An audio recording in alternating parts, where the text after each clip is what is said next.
say that there are multiple different conversations that comes when it comes to future work trends.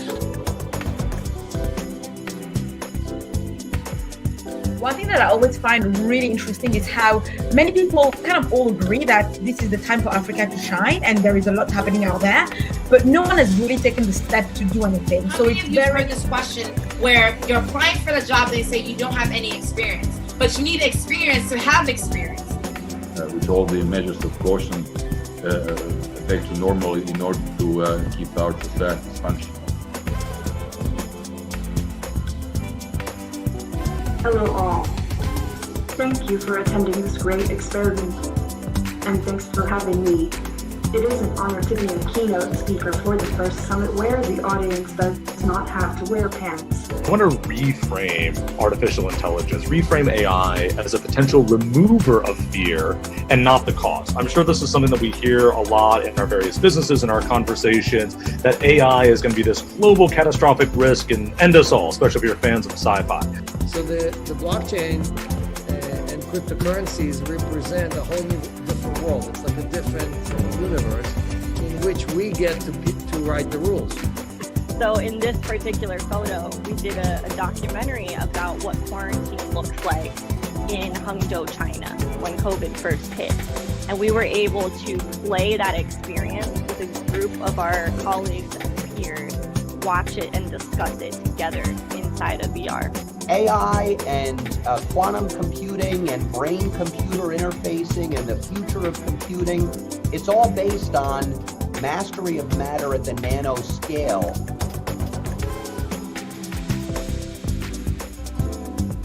For the first time for this country, I see say young people come together, do something. Nobody talk about the kind church where they go, the kind God where they pray to, the tribe where you come from, the language where they speak, the clique where you did, the economic class where you did. I just did for everything just they happen like clockwork. So, you have a lot of young people who are getting into positions where they can influence more things happening for us in the tech ecosystem. And I think that is great. Yeah. Somebody peut $1,000 par mois. Qui va combien de jeunes qui a école? Ou bien, on peut parler. Pour l'autre bagarre, écoutez maman en Haïti. Pour ouvrir une compagnie SA, faut ouvrir un compte en banque dans BLC avec 100 000 gouttes sous lui. L'on fin ouvrir compagnie ça, ou à dans BLC, il faut rouvrir l'autre compte encore. Ça crée 100 000 gouttes là.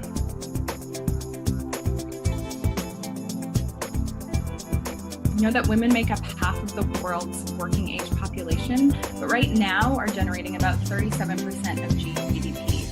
To me, it's really easy. And if you think about the technologies today that can even examine patients remotely, where you have devices like this, the Med one, for example, which can do a number of physical examinations remotely. I say to a lot of entrepreneurs that you have to treat every situation as though it is an investor meeting, as though it is something that's significant that can support you with your business. We are the world's first and largest digital accelerator. We have been running digital accelerators for the past 6 years. So we're so excited again to bring you this program virtually so you can still engage with this content.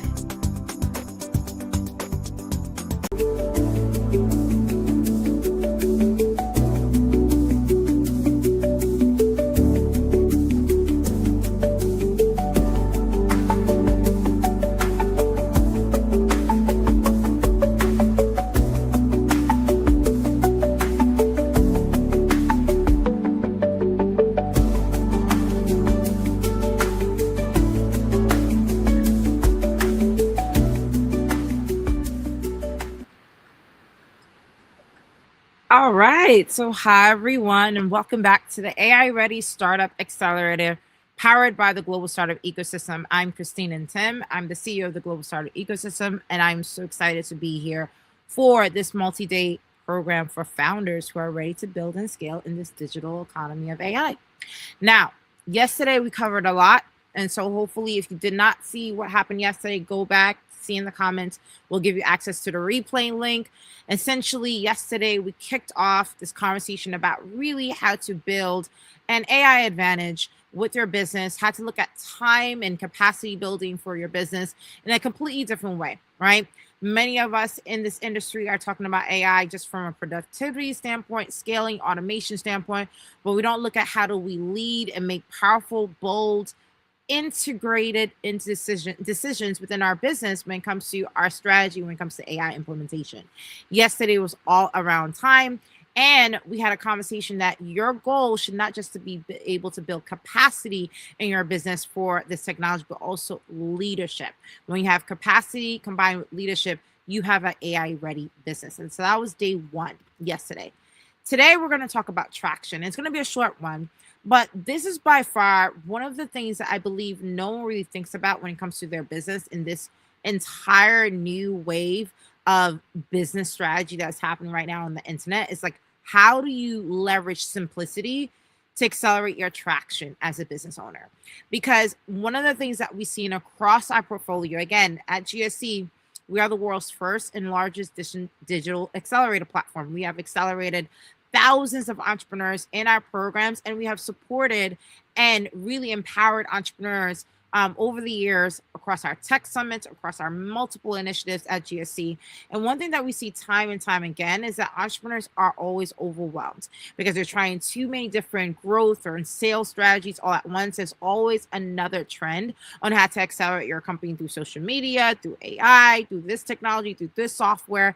And at the same time, not only are you leveraging every single tool or technology trend that's happening in real time, many of you are offering too many different products. I say that, you don't want to be a retail shop as a successful entrepreneur. You want to have a clear flagship product, a clear offer. So that way, when people are thinking about your company, thinking about your brand, it's easy for them to describe what you do and what you offer, right?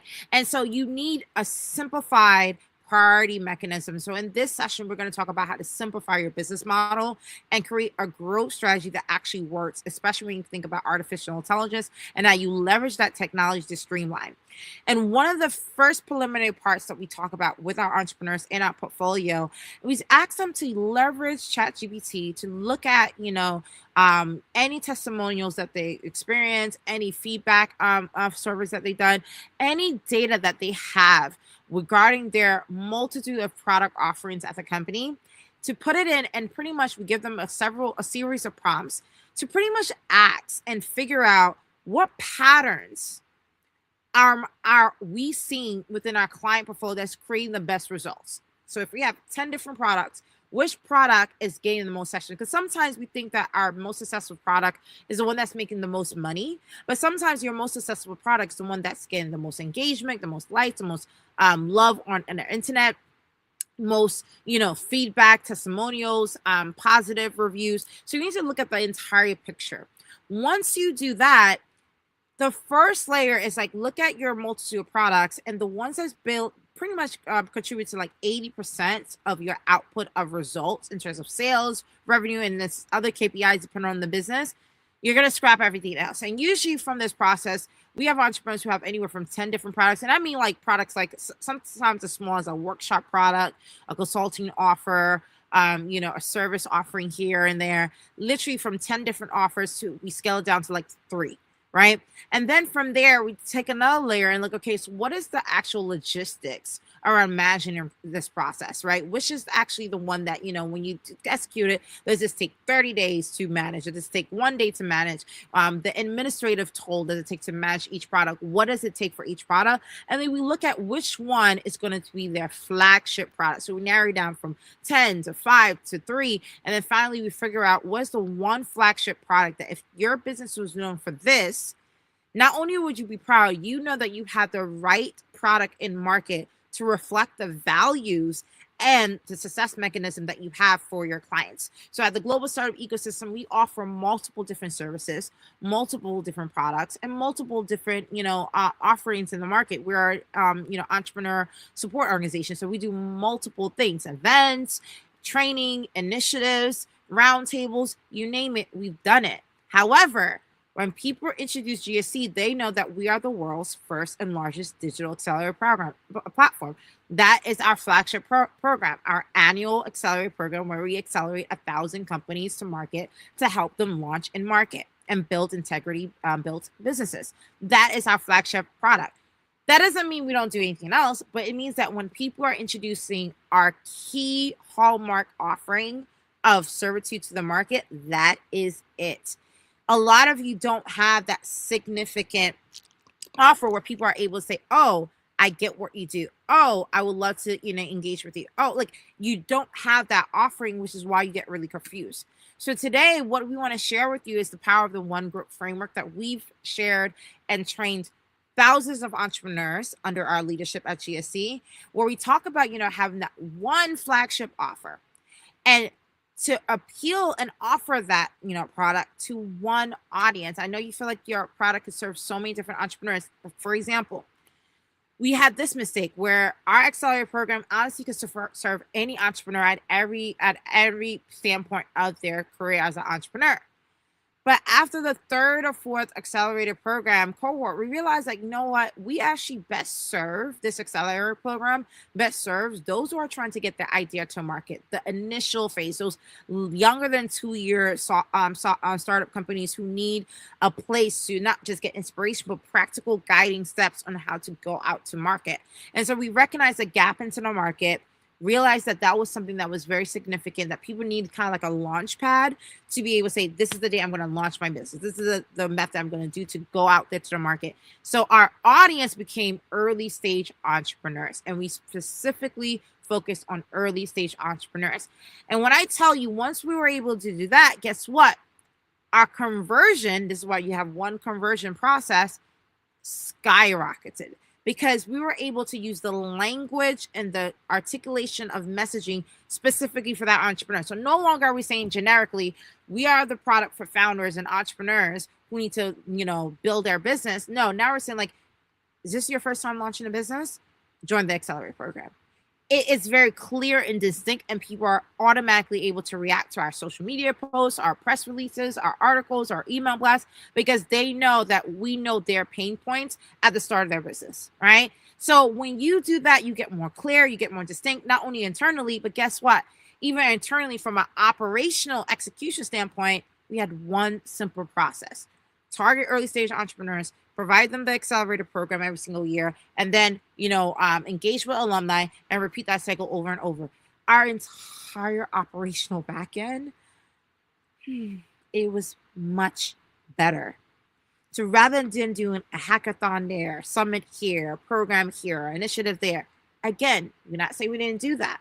But what we're saying is that for 6 months of the year, so the campaign cycle, that was our entire focus, half of the year for 6 months, is marketing the accelerator program, onboarding an accelerator cohort participant, supporting them through the program, letting them exit as alumni, and then restarting the campaign all over again.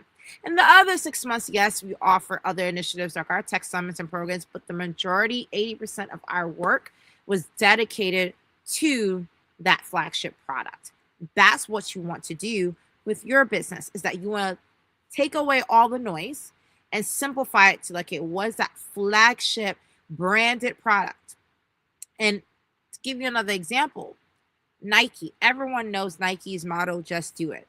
But everyone knows Nike really for their sneakers, right? Not everyone's talking about their headbands. People are not talking about their hats. Again, Nike offers all of it, but a lot of people know Nike for its sneakers. Does that make sense? They got really good at offering one flagship product and being known for something, and then they got their brand into multiple different products. That's what you want to do as well, okay? Now, take a step back. I want to stress that when you put that into practice, I know sometimes people get overwhelmed, and I want to kind of add some clarity on this process before we go, okay?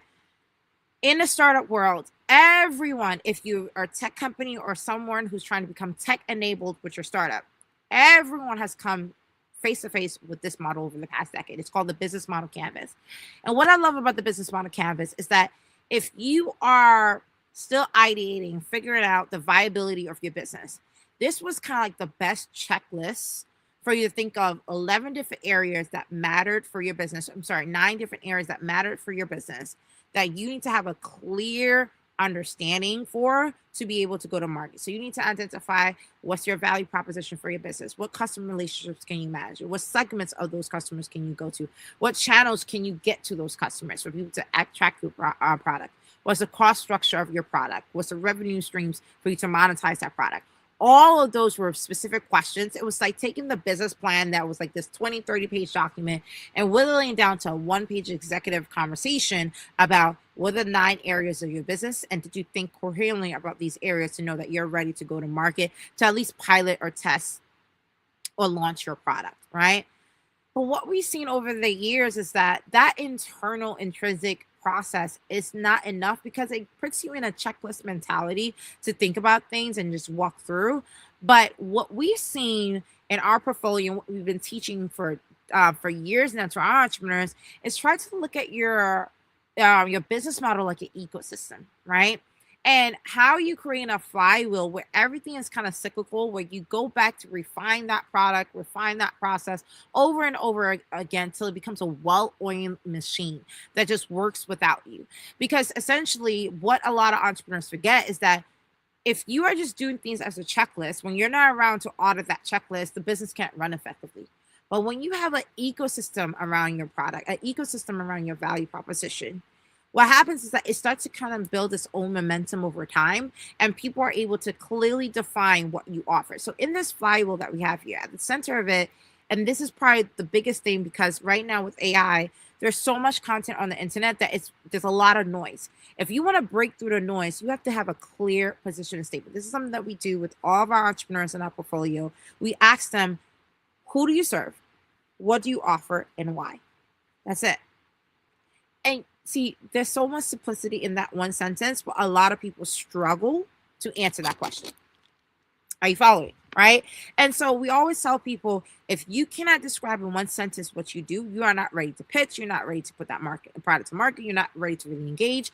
You're just figuring it out. And even if that one purpose statements evolve, which is fine, that will happen as you refine your business and refine your product, you still need to have it. Right? So at the core of this entire process of having one sentence positioning statement, one place where you can say who you serve, what you offer, and why you do it.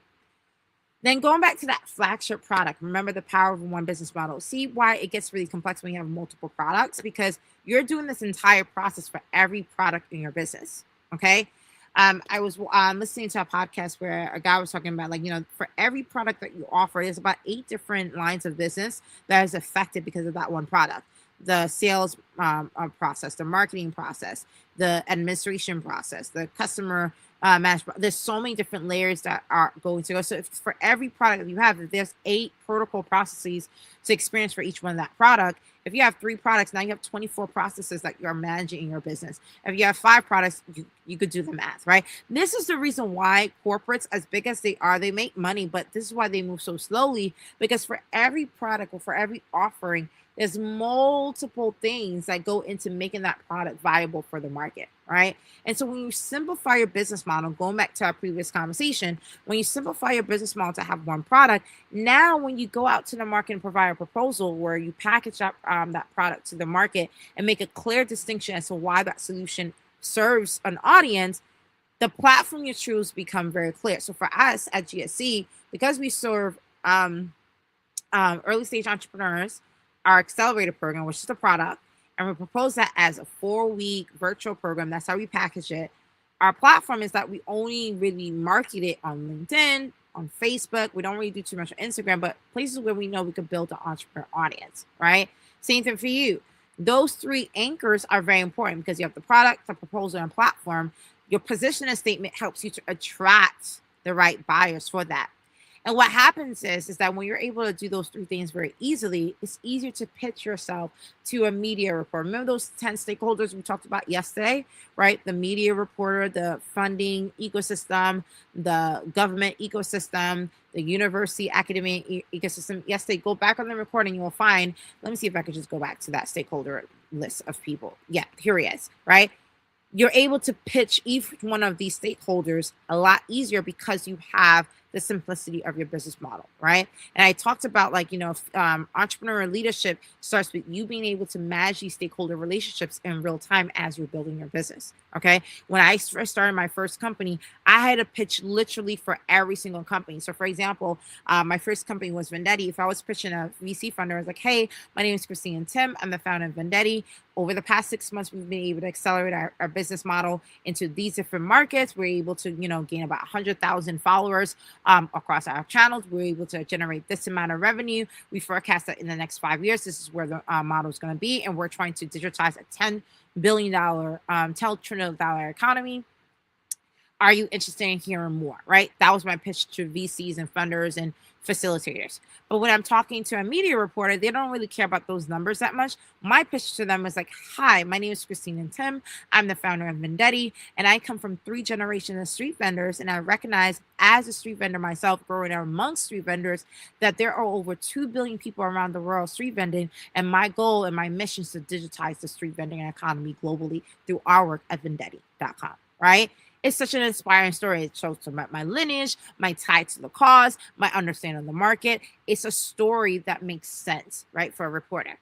Now, if I'm talking to, for example, another entrepreneur, I would tell them my journey. When hi, my name is Christine and Tim. I'm the founder of Vendetti. When I first started Vendetti, it started as a blog, right? It started as, a story that I was doing on social media. It started as, these side trips that I was doing. Every time I traveled the world, I would go to a local street market. It started with my journey. Like, it's a completely different pitch conversation to entrepreneurs.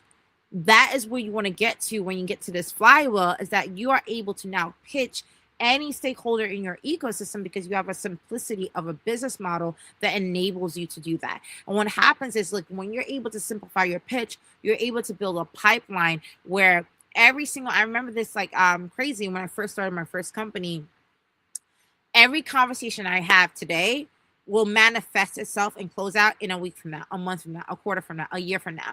I always tell people I'm so patient with my business because I recognize that whatever I don't close today is going to close tomorrow in some shape or form, because I was able to really build a book of business to stay in touch and balance. This is something that we're going to teach you at the AI-Ready Sprint workshop, the spreadsheet database to be able to manage your pipeline across all 10 of those stakeholders, okay? And so with that said, going back to round it up, when you have this flywheel effect, when you create an ecosystem around your brand as an entrepreneur to create a simplified business model, is so much easier to pitch, to build a pipeline, to articulate your message on any platform, to really package your proposal clearly and distinctly for people to understand the purpose and the benefit of using your product or service.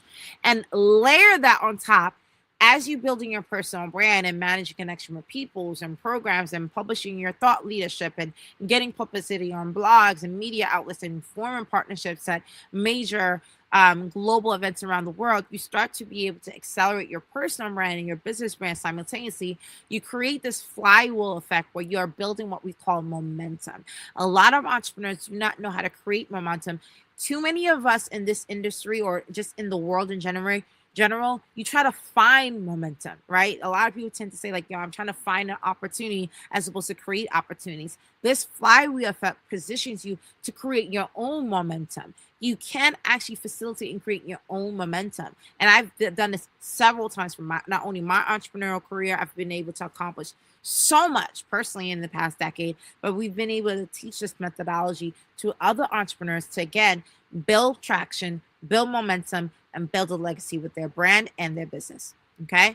And so the last thing I will say about this is that when you have an ecosystem-driven business model instead of a transactional, business plan structure, you're able to really think about the who, what, when, why of your entire business internally, right? You're able to think of like, who do I want to target to create the right lead generation? What do I want to offer my customers? What is the protocol and the processes? Why are we doing this? What is our vision? What is our mission? What's our origin story? So when you go out to the externally on scaling your company with sustainable core principles, you're able to build your personal brand, network with the right people, publish your thought leadership again, and build partnerships that make sense. It's a two-pronged approach.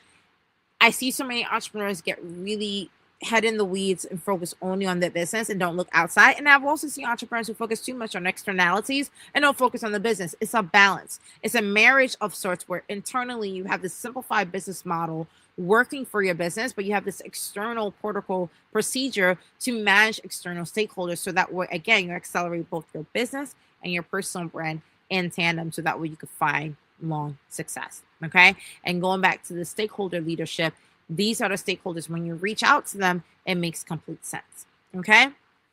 So with that said, the biggest thing I could tell you today is that before you apply anything, the first thing that we do on entrepreneurs, is what we hope that you take a step back. If you want to go back to the drawing board today, is look at your business right now. How many products are you offering? And some of you think that you're not offering a product, it's just an offering, but an offer is a product, right? What are you offering to the market? List them out, okay? And then figure out which one of those products are giving the most momentum for your business and make that your flagship product. Once you do that, you are able to now implement the Power of One growth framework, where you're going to now take that one flagship product, think of the one key target audience you want to serve, one core process to be able to manage that experience, right? And then one key conversion mechanism. Now, some of you say, okay, after today, you're going to figure out what your one flagship product, you're going to figure out how you want to pitch it to stakeholders, what's going to be the mechanism to accelerate visibility, okay, for that one product to be able to grow. And that's what we're going to cover tomorrow, how to build trust, to build relationships, credibility, and revenue in the AI economy. That missing piece that some of you are talking about, where you're like, okay, I'll figure out, okay, Christine, at the end of this session, I'm going to figure out my one flagship product. I'm going to layer it out, repackage it, pre-propose it. But how do I create now momentum around that product and create visibility? That's the trust factor. We're going to go over that tomorrow. But it all starts with the Power of One growth framework, where you figure out what is your one flagship product and then create a flywheel ecosystem effect in terms of your business model. No longer look at your business model from a checklist perspective, but think of it like, how do you create an ecosystem around your offering? All right. Now, today we covered a lot in a very short time frame. My message to you is, again, go back to the drawing board, review your notes, review your company, review what we said yesterday, review the replay today, and get ready for tomorrow, because tomorrow is going to blow your mind, because tomorrow we're going to talk about how to actually create visibility at scale. It's something that if you track my social media, you track my brand, like I've been able to build and monetize my personal brand and my business brands through this exact framework. And let me tell you something, it doesn't require any investment. It doesn't require any money. It doesn't require any ads. It doesn't even require any nothing. It just requires you being able to commit to less than an hour a week consistently. If you are able to commit to less than 30 to an hour a week, sometimes as little as 15 minutes a week, you, my friend, are going to enjoy this conversation that we're going to have tomorrow around visibility and scale through the structure of our Trust Event Bridge framework that we're going to share with you tomorrow. With that said, look, building a company in this AI economy, it may seem like it's easier, but to be honest with you, I think it's become harder, right? There's so much noise in the market, so many competitors, so many players, so many, untrustworthy players, that to stand out is not to actually be louder or just spam the world with just content. To actually create visibility now, you got to create simplicity. And that is my message for day 2. If you simplify your business model, you simplify your message. And when you simplify your message, you simplify your value proposition. And when you are simplifying all these different layers, not only do you create clarity for you internally as a business, but you create clarity for your audience, for your constituents. And what happens is, like, at the end of the day, that simplicity creates momentum. We all need momentum in our business, and I can't tell you enough. Every time I had sprint momentum moments in my business, it took my business down to new heights, but it separated me from my competitors more than a price point. You cannot compete with your competitors at a price point. You need to compete at a strategy. And this is the strategy that we share with you today. So with that, hopefully this was useful to you. I think this was an amazing conversation to really help you move the needle forward. I do want to remind you guys that we are accepting a couple more spots for this Friday AI Ready Sprint Workshop, where we're going to implement everything that we're going over this entire accelerator program in real time with templates and structures. And of course, you'll be able to have a coaching opportunity with me for me to hear your business and the details around that. But the goal here is really to ensure that you understand that your business model needs to be simplified. Don't overcomplicate it. All the tools and all the gurus on the internet are going to tell you, do this, do this, do this, do this, do this, and pile on and pile on, pile on. Step back, streamline it, and you will see the momentum that you're going to build, not only for your business, but for your legacy by taking a step back in order to propel forward. I wish you the very best. Christine and Tim, the CEO of the Global Startup Ecosystem. I'm so amazed to be able to have this conversation with you today to help you build an AI-ready startup in this economy. Look forward to see you tomorrow with day 3. We'll talk about accelerating your trust and visibility. See you soon. Thank you so much.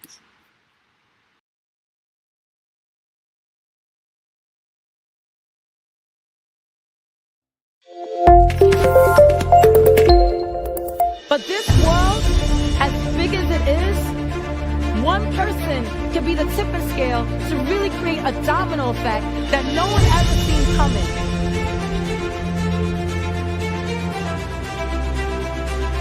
I would like to remind people there's going to be a lot of